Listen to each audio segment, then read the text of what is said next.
Hi, Taurus. Welcome to your August 2017 Astro Update. It's Rena here. So this is quite a special month because there's a lot of energy concentrated in your fourth house of home and family. Now, some of that will originate in the third house, and then transit into that fourth house. So I will break that down. But I just wanted to say that you may have already had a preview of changes in your home and family sector, because back in February there was a lunar eclipse that hit this house as well. And I know personally that I discovered some change that related to this sector just, I think it was about a month ago. And these eclipses, be it lunar or solar, they can have a long-lasting effect after the initial date. So they're not like the typical new and full moons. And so what I like to say about this is that you had that initial catalyst with the full moon back, or the lunar eclipse back in February, kind of shaking your roots up. And this you may have only discovered recently, but now you have 2 consecutive new moons in this sector. So it's kind of like this massive ending and then these new beginnings. And one of them is a massive new beginning. We just had the first new moon in Leo, and this was at 0 degrees, and it was on July 23rd. So you have new seeds planted with your home sector. It could be your actual physical house. It could be where you live. It could be your family of origin, your current family. So, in other words, maybe some of you are not realizing that you're pregnant right now. Obviously I'm talking about women here. And perhaps, when that solar eclipse happens, you will see the little stick turn pink or whatever. I don't know how that works. I have never had children, but I'm just kind of trying to set the stage here. So maybe you will find out that you're pregnant at that solar eclipse time, or maybe this will be something totally different related to your home even. Maybe you'll be able to sell a home that you've been trying to sell. Or who knows, maybe back in February you were selling a house and now you're closing in on your dream house. And it just kind of fell into your lap. I will say that this solar eclipse is happening during a Mercury retrograde. So it probably, if you have a choice, is better to sign documents and move and all that good stuff after Mercury turns direct on September 5th and beyond, especially closer to the new moon in Virgo. But, life happens, and sometimes you can't tell people, sorry, Mercury's retrograde. They'll look at you like you are crazy. And plus, you can miss a very good deal in the process. Better not to be too superstitious, but I always, if I have the choice, I would prefer to do things when Mercury is direct. Actually, what is going to happen is Mercury starts off in the 5th house in fellow sign Virgo, and the 5th house is love, creativity, and children, and then goes back into the 4th house. So this could be discussions with a partner about having children. And kind of, if you already have children, you might be thinking, can we really bring a new one into this unit? Or even maybe you have a spouse that doesn't want children, and maybe you thought you didn't either, and all of a sudden you've decided that you do want children. And so you're talking to your partner about it and thinking in terms of your house. Is this house big enough? And things like that. So rethinking your home, rethinking children, also, hopefully not rethinking the children you already have. What else is happening? Well, you could even think of home businesses as fifth house. And so you may be thinking, how does your home business fit into your physical space? You know, do you have enough quiet? See, I'm thinking about this because I have Taurus rising, and I know how I'm feeling about it. And do you have a good area to work? You know, are kids running around? You know, all these things. And should I continue to work from home?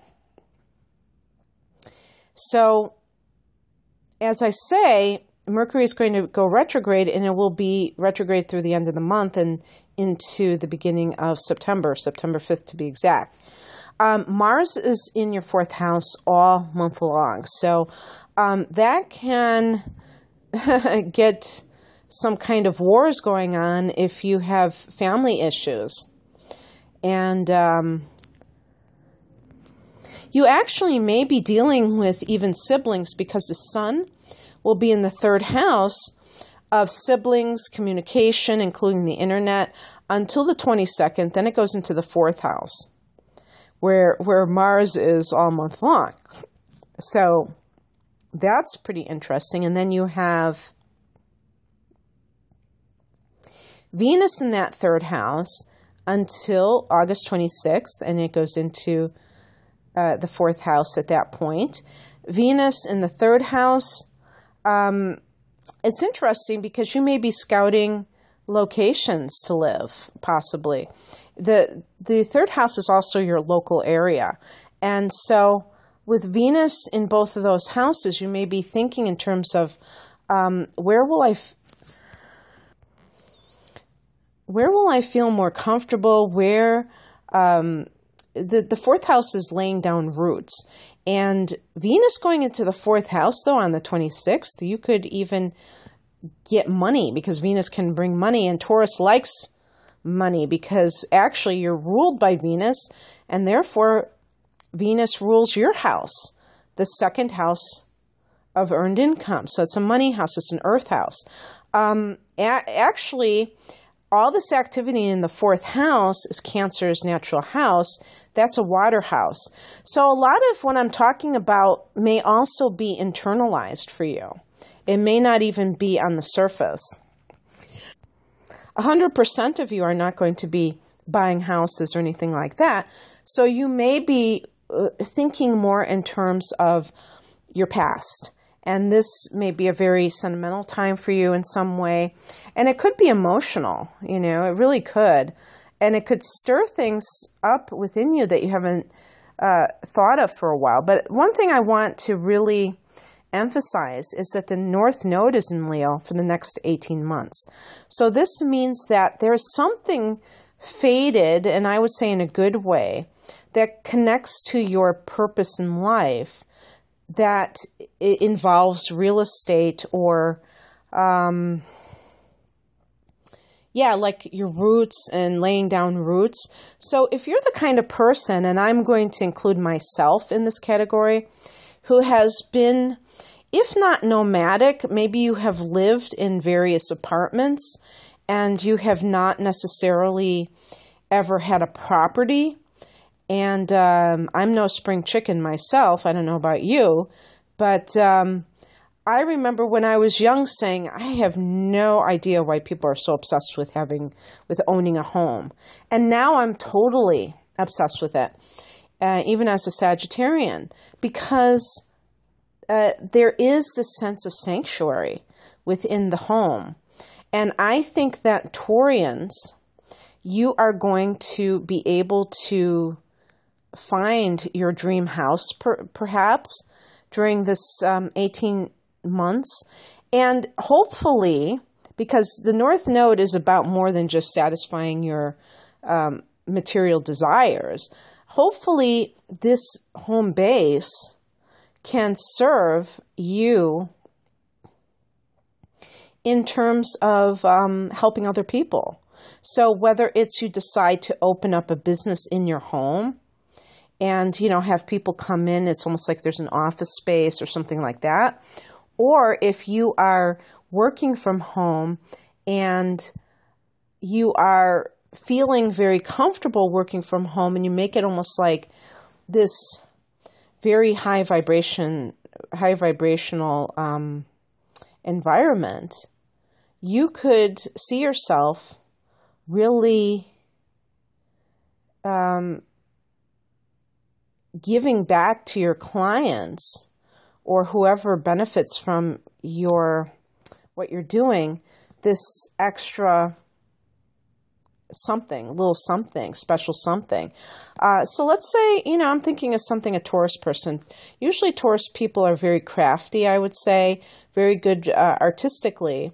Let's say you're a great knitter and you want to have an Etsy shop or something like that. And you're at home a lot and you're doing it from home and you create this like really beautiful environment for yourself. It doesn't have to be luxurious, but in terms of maybe spiritual, maybe it's peaceful. And so while you're making your items, you're really imbuing into those items those vibes of peace. So there's an intangible quality to your work that benefits whoever it is that benefits from your work, whoever your clients are. So that's really special. And it could even mean if you've wanted to start a family, this may be the time too, where you just really feel like your family or your tribe, maybe you find your tribe, and it doesn't even have to do with anyone who shares your DNA. So it could be, let's say you move to a different location and all of a sudden these people appear who are part of your tribe, who fit into your life's destiny, and they really enhance your life. Maybe you felt alone, like you haven't been with people that are like-minded for many years, and then all of a sudden you find that, and that, you know, really makes you feel like you belong, finally. So as I say, there's going to be a solar eclipse in this sector on the 21st of the month, and so new beginnings abound, but it could, you know, play out later. Don't just look to that date as the only time when you could see changes in your environment. What else? Watch out for that Mars in the 4th house. Watch out for argumentativeness with your family members, especially your mother. But also, if you're doing any kind of renovation work, that could be certainly what happens, like you're putting an addition to your home, because then Venus goes there on the 26th. You have Mars there all month, like you're, you know, hammering nails and doing all that stuff. And then all of a sudden, after the 26th, you have this beautiful new space to enjoy. You also have a full moon, which happens to be a lunar eclipse on the 7th of August, and this is in your 10th house of career. So go with the flow. Don't worry if things seem like they're kind of shifting in your career. Maybe for some people, they end up leaving that career. I think it's not so much losing a job if you're leaving, it's changing your path. I think that, like all full moons, this could bring just a sudden spotlight to you that you didn't expect. It's like, you know, because the 10th house is the top of the chart, so it's the public persona, or it's actually your public reputation, okay? Your reputation in the world. So the person who, it's overnight success, but you've been doing it for years, but then people suddenly just discover you all at once. And I mean, that can be very exciting. It could be overwhelming, who knows, but it's something that propels you to a greater height in your career, perhaps. That's an alternative explanation for the lunar eclipse in the 10th. I don't think for 1 minute it has to be endings, because I have no intention of quitting what I'm doing. And I can only think that it's going to be something, absolutely grand. So you have quite an action-packed month, Taurus. And I think that when I say action, it may be internal work that you're doing for the most part too. And you may have emotions stir up that are sentimental. Embrace them. Don't run away from them, because we are here for a relatively short time. And savoring our childhoods, savoring the past, the memories. And by the way, not everyone has happy memories of childhood. So if you have negative memories, making peace with that, healing from that could be in store for you at that time of that new moon in Leo, because it's during the Mercury retrograde. There may be blasts from the past that come up for you, especially between August 31st and September 5th, when Mercury goes back into that fourth house. But not being afraid to deal with whatever comes your way is going to go a long way in healing, if that's an issue for you. But I'm just really stoked, and I hope that you are too. If you would like a private reading, I'm promoting a natal chart interpretation special, and this is an hour-long reading that looks at, analyzes your natal chart, plus looks at hot spots, highlights for the next 12 months. Please click on the link below or go to rainemannastrology.com. God bless you all, and have a great August. Bye.